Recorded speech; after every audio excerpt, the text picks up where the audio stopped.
So I want to share with you just a little bit of my experience of evaluating deliberate engagement, and using as a case study the work by the Liverpool CDC and their resident assembly on data and AI. That, as you said, there was a session on this earlier in the year, so I'm sure Gavin will share links to that afterwards if you want to find out about the findings. So what thought I would share today was a bit more about the evaluation side of things and how that works. Um, Although I did think it was interesting that a lot of the findings kind of resonated with what Giles was sharing there, just sort of putting forward that point that actually a lot of public interest is kind of broadly aligned, I think, when it comes to some of these questions at the moment. Um, the first thing I just thought I'd talk about, and I don't know quite who the audience is, and I recognise there's some people on the call, and there also might be some people watching the video. But fundamentally, is kind of what type of evaluation do you want to do? There's lots of different kinds of evaluation you can do, but the two kind of obvious scales or spectrums are from formative to summative, and then from process or impact. So by formative, that means that's where the evaluator is very much kind of seen as part of the team and is kind of forming what it is they're evaluating. So it's this kind of idea of actually by having an evaluator as part of your team, you're hopefully improving what you're doing as you're going along. A summative evaluation is much more a kind of looking back, what was good, what was bad, what can we say about it, what can we say about what happened, and kind of summarizing, if you like, what it was that was being evaluated. The other spectrum from process to impact. So process is about how you did it, and impact is what you achieved through it. Probably a more straightforward kind of split there.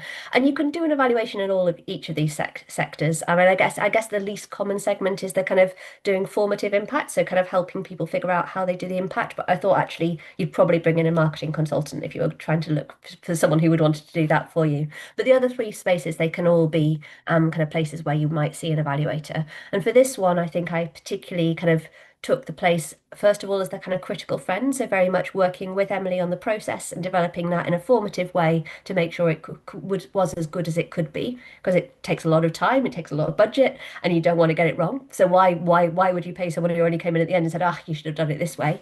Much better to kind of have a conversation as you go through. But then also the evaluation did seek to do a bit of that kind of more auditor type, looking back, what was the impact and what can we say about what we achieved? So a little bit more summative towards the end of the process. There's always the kind of tension in the world of evaluation about whether that means you're marking your own homework. And there is that I think that is a really good question, but I think fundamentally it's like, who is this evaluation for and what is it there for? And what I find tends to be the most rewarding kind of relationship to have as an evaluator is that one where actually you're improving what you're doing, because we all produce reports at the end, but we all also know that they're not always read. So it's helpful to think that actually the time I can have the most impact is now. So how can I do that through the work I'm doing? So we started by developing a theory of change. Only for this one, we developed two. And this is a kind of reflection on the kind of process versus impact point as well, because the first one is a kind of more traditional, what I would do for a kind of a typical assembly type thing or a deliberative event, looking at what the inputs are, what the activities are. The outputs are usually we deliberated, and then you've got outcomes and impacts. But it feels like in these theories of change, often you kind of if you're just looking at the process itself or the kind of engagement activity itself, it gets kind of quite weak when you get to the kind of side of like, how does that in turn to impacts? So actually what we did at this towards the end of the evaluation was look at, okay, well, what does a theory of change look like if you start from the fact that we've developed a charter? Like what's the kind of theory of change for the charter itself? And that was a kind of forward-looking exercise, because actually the charter was just being developed as the contract ended for me. But I've had a workshop with the kind of senior leadership involved with the charter going forward, and we've talked through these activities and outputs and how we think they're actually going to manifest themselves, so that we make sure that charter has the maximum chance of kind of gaining momentum and being used in the Liverpool City region. So just a kind of reflection there that it's kind of useful to look as far as you can, and that was the first one. But actually, you can also look to the future with these things and at least try and do a bit more of that kind of coaching role of how do we then maximize the impact, even if the evaluator is not going to be there to measure it. In terms of the way the evidence is collected into these evaluations, there's a kind of a mix of it. I think most evaluations which are successful tend to use a mixed methodology rather than and try and triangulate different data sources to figure out whether the story is consistent or where the inconsistencies are, and try and understand might be driving those inconsistencies. The main, I think, thing I rely on usually is qualitative feedback. So that's interviews, and that's with both the people delivering the work, the people who are the potential stakeholders, and also the public themselves. Public find it really difficult, and it's really interesting as you do these interviews to really see, because they've never been anything involved in anything like this before. There's no frame of reference, so it's really interesting to kind of understand kind of how do you kind of help them to understand what good might look like, and then what was their experience in that kind of space. But nonetheless, they come up with some really useful stuff, not necessarily always what you would imagine in terms of how can people be more included, how can you what are the kind of the gaps in their knowledge still, and so on that you can kind of fill as we went through. And then reflective sessions with the team. And this team was fantastic. I think a lot kind of had very much built in this idea of learning and kind of making sure it was an iterative process. So literally after it was a 4-day summit, so a 4-day kind of piece of deliberate assembly, and after each day, the team came together to reflect on what had gone well and what they needed to do in order to make the next few days a success. There were also some quantitative metrics.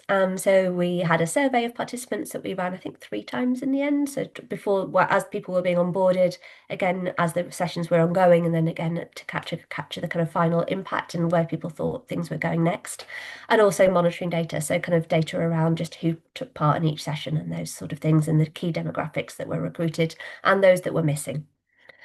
And then finally, kind of observation of it, the process itself. So both observation in terms of kind of looking at design materials and saying, oh, well, hang on a minute, where's this thing, or is this missing? Having a conversation about the kind of the way it had been designed and why it had been designed that way, and how we could make sure it was inclusive as possible. And then also in terms of delivery, so watching it kind of being delivered on the day, coming back with feedback in terms of the way the presenters were working, or what was missing in terms of the evidence that participants had received, or what had landed and what hadn't. Again, so that kind of the team could adapt and make sure that the kind of the a really good balance was achieved across the kind of series of the assembly. And then in terms of the kind of the impact that that's had, I think the first thing was, as I was sort of indicating, that the theory of change work, it's kind of, I see it as much, it's not really an end in itself. The kind of theory of change, so what? But it's the kind of the process of talking about it that makes you think, actually, have I got a route to impact, and what is that route to impact, and helps you kind of establish where the risks are as well as where the opportunities are. And so I think that was kind of really useful in terms of helping us think through the process. We also then I guess having the evaluator on board from the start meant that they were identifying potential risks to impact and credibility, and those were identified and addressed. So for example, I think one of the kind of potential risks early on was that the first day was very much focused on what the city region wanted to get out of data and AI that it couldn't at the moment. And that was obviously quite a positive framing, intentionally so and kind of honestly so. People didn't say, oh, this is, they were very clear it was their viewpoint, but nonetheless it was that kind of very positive viewpoint. And so actually, and then the second day was designed to challenge that, but didn't quite kind of get to the nub of, again, it was kind of felt very balanced. And in retrospect, I think what had been expected was something a bit more negative, if you like. So what the way the response to that was day 3 was a lot more negative in the morning, and that kind of helped balance things out. But if the kind of evaluation hadn't been there to call that out, that might not have happened. So it's about making sure that across the process it was as good as it could be in terms of that balance. Um, that kind of plays into that idea of real-time learning, so you're not missing opportunities. So it would have been a real pity to write a report that said, oh, you can't really trust this, because actually everyone was only given the positive side of things. It would have been really unfortunate.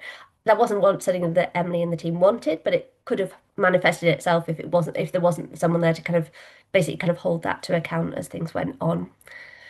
And then hopefully there's a kind of another impact, which is around the report capturing the learning for future projects, and also providing assurance that kind of people can have trust in this assembly, and the findings that it had, that it is a reliable process and it is hopefully valuable for people to have a look at. And on the line of kind of encouraging future learning, there is a link to there, and I'll put a link in the chat as well, so you can have a look at the evaluation in its full details. But just in terms of some kind of key learnings, some kind of lessons learned, a big shout out to Careful Industries. Great work from Rachel Caldecott there on the second day, she came in and did the kind of the balanced AI intro. And I think unlike the first day, she kind of really managed to bring it to life because she's used to talking to people about AI and was able to communicate that in a way that people found really accessible. So big shout out to her. She was name checked in quite a lot of the evaluation. And I don't usually name people, but I feel like it's okay because it was all positive. But that really was helpful. Um, the second thing we really didn't know about whether this there was a lot of pushback from the area about running on weekdays because actually it suited them in terms of making sure the right stakeholders were present, but it was really risky in terms, or it was perceived to be very risky in terms of accessibility for the general public. Giles, we've had this conversation as well because actually Giles's events were midweek, but actually weekdays really worked. We didn't get any lower response rate on the sortition to any other to other kind of typical project or similar sortition projects. So it didn't feel like the response rate was much lower because it was weekdays. This was four. They had to do basically, I think, Thursday, Friday on 2 consecutive weeks. So it's quite involved, but that didn't seem to matter. And when we talked to people about that, the reason was either they did shift work, they might have been on paternity leave or maternity leave, they might have asked their boss for a day off because of the civic value of it. There were a lot of, or maybe it's just about saying, oh, well, look, the university's involved and I can learn about AI, so that will have value to my work. Can I go? And so there was all sorts of different ways people had negotiated through. Obviously, there were some retired people, people who just don't work Thursday, Friday, they actually work at the weekends or whatever. There was all sorts of different people who managed to come along. And so I think the assumption that we often have in the industry that it has to be a Saturday in order to be, or an evening in order to be inclusive, wasn't necessary, didn't necessarily play out here. Deliberative facilitation is challenging. So again, one of the similarities between Emily's project and Giles's project is actually it was using in-house facilitation and teams who weren't necessarily always experienced in facilitation, rather than necessarily bringing in externals. With an element of coaching. In Giles's case, it was I was helping Giles with that. In Emily's case, she was very much leading the way in terms of providing that training for people. Um, and I think some people did it better than others. That's not that's not a reflection on them. They were all, I think everyone was trying very hard and were doing the best they could. I think it was just particularly the difference between what it takes to facilitate in a deliberative workshop setting versus, for example, patient engagement, which people might have been more familiar with, and the things like just having to keep to time, having to make sure that everyone does the same task in the same way, little things that actually made kind of cumulatively added up to making it kind of more challenging, I think.